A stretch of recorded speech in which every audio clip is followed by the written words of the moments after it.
You're a working man now.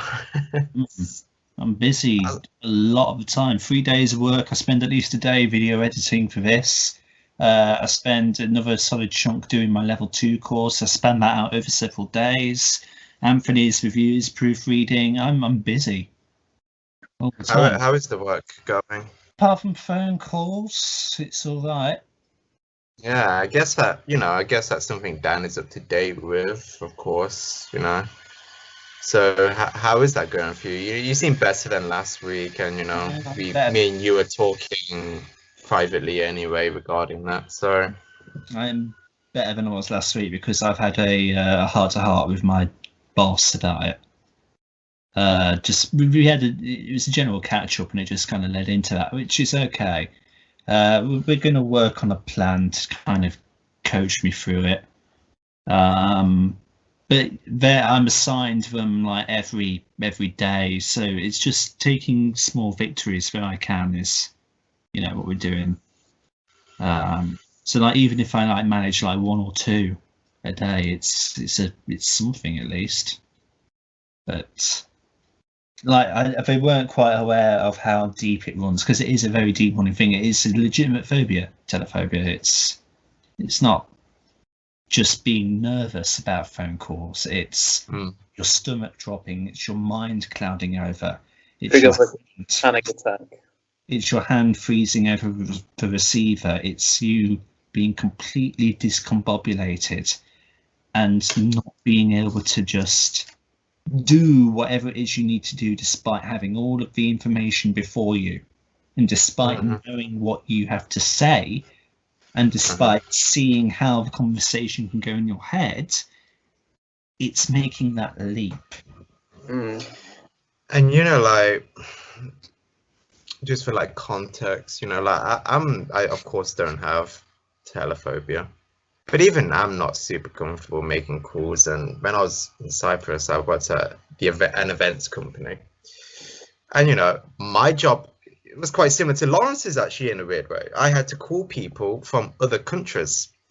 I had to call people in China and Germany to invite them to events that we were doing within Cyprus. And I had a script, just the same as Lawrence. And sometimes I was just like, especially if I had someone who was just an asshole, it puts you off so much. I was like, yep, I feel like I'm just done. I'm just so put off it. With yours, though, the fact that you had to ring foreign countries, did there ever come a moment in your head like, am I going to be ringing someone who can't speak English? Oh, God, every time. But it was, it's weird because it's a phobia. Not a phobia, sorry, but it's a fear that started just becoming normal for me, because I was living in a country where English wasn't the first language anyway. So literally anywhere I went, it was like, but what if they don't talk English? I was going to ask what the first language in Cyprus was, but Greek. It's Greek, yeah. So I might, I've learned a bit of Greek here and there. I can get by, but if it starts getting to complexities, not going to do as good. Did you actually have a scenario where somebody didn't speak your language on the phone? No, I was very fortunate because I was calling people who were international anyway. Their entire job. I was calling people who were investors. And a lot of the people I called were people who invested in other countries. And, English is English, isn't it? It's one of the most widely spoken languages in the world. So I was very fortunate in that. If I did, but accents, if someone had a particularly thick accent, it was like, oh, I feel so bad, because it's not like, oh, I don't understand you, sir, because of your accent. It's like that, you can't say that to someone. Yeah, so it's like, can you repeat that? Exactly. It's like when I look at the call list, I'm quite picky and choosy about it, but I don't tend to go for international students with complex names, because I just think, well, if their English isn't very good, I'm going to really struggle to communicate, especially the way that I am. It's going to be extremely difficult. It's going to be almost impossible. Yeah. Because, I've, your phobia is like so crippling. If something isn't going to plan, Yeah. you're Yeah. having to make it up on the spot. It's ironic that we are intimidated by other languages, despite the fact that English is the most complex of a language on the entire planet. Complex, maybe not so much, but our language makes no sense. It's like German, it's French, it's Greek as well. There's Greek parts to it. But I mean, like with French, having studied French, you've got male verbs and female verbs, and you've got to make sure that you articulate it correctly, and it's very complex. We don't have that sort of thing in English. There's no differentiating between male and female in terms of All right, mate. le and la and. Oh no. But like, have you ran into situations actually like that? Not yet, thankfully. No.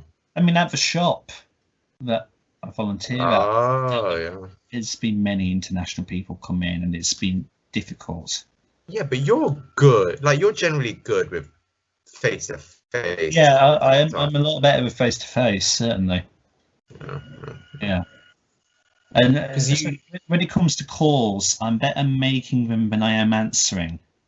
It's the fear of the unknown. It's like, if you ring my mobile, for example, unless I know who you are, unless I know your number, or unless I'm expecting a call at a specific time, I ain't answering. That's how bad it is. I guess I kind of like made job hunting a little harder, right? Because from what I've experienced, like, yeah, a lot of the time jobs just tend to email you now, but sometimes I've had them where they just call me out of the blue. Like, hey, you free tomorrow for an interview? It's strange because, like, say in that scenario, a workplace rang me up. So I wouldn't recognise their number, so I wouldn't answer, but they would at least leave me a voicemail. Okay. I listened to the voicemail and I'm like, oh, okay, so it's this person and it was that number. I'll dial him straight back. Because I've got the context as to what it's all about. And is that like is that the way that helps you the best? Is like breaking it down into like, who am I talking to? What is it regarding? Yeah. I'm the sort of person that needs all of the cards on the table. I need all of the information before me to know exactly what every possible eventuality can possibly be. Just for like a safety net sort of thing. And have you, because I know you've also got referred to the help thing, apparently the doctors refer me to steps of change. I mean, from tomorrow it'll be a week since I went to the doctors, and I've not heard anything yet. Wow. I don't know what's happening, Matt. No idea. I'd have thought they'd have been in contact by now. But like, would you chase that up? Because it sounds like you've already got a pretty well-established understanding with your manager, or are you just gonna just like forget that and deal with it with your manager, or are you gonna chase that up? I don't know, because the last time I had therapy over it, it just led it was originally meant to be hypnotherapy. Hypnotherapy? That was what I originally had like a year or so ago. Whoa. That's what it was meant to be, but it never really properly became that. It just became standard therapy, and it went into a very deep exploration about my self-esteem issues and my natural low opinion of myself, and it made me quite uncomfortable really facing that reality, so I stopped. Whenever you describe hypnotherapy, it sounds like such a old school kind of thing, almost like electrotherapy. Like, I'm surprised they still do it. It's not like that. It's not all like you see in like TV. Yeah, but it's like the little clock, and it's like, oh. No, it's not like that.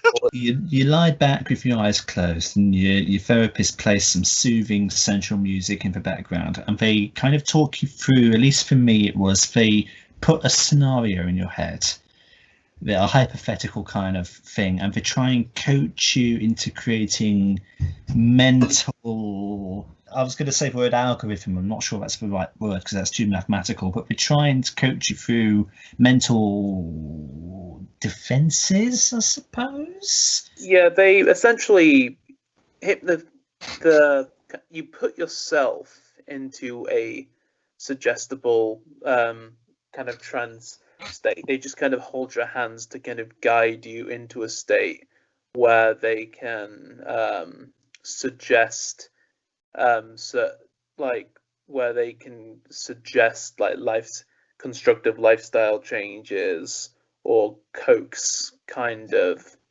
The thing about it, though, is that you've really got to be in an accepting place for it to possibly work. Because if your mental barriers are up, if you're too distracted, if you're not in the zone, then it's not going to work. And that's part of the problem I had. I can't shut off my brain unless I'm unconscious.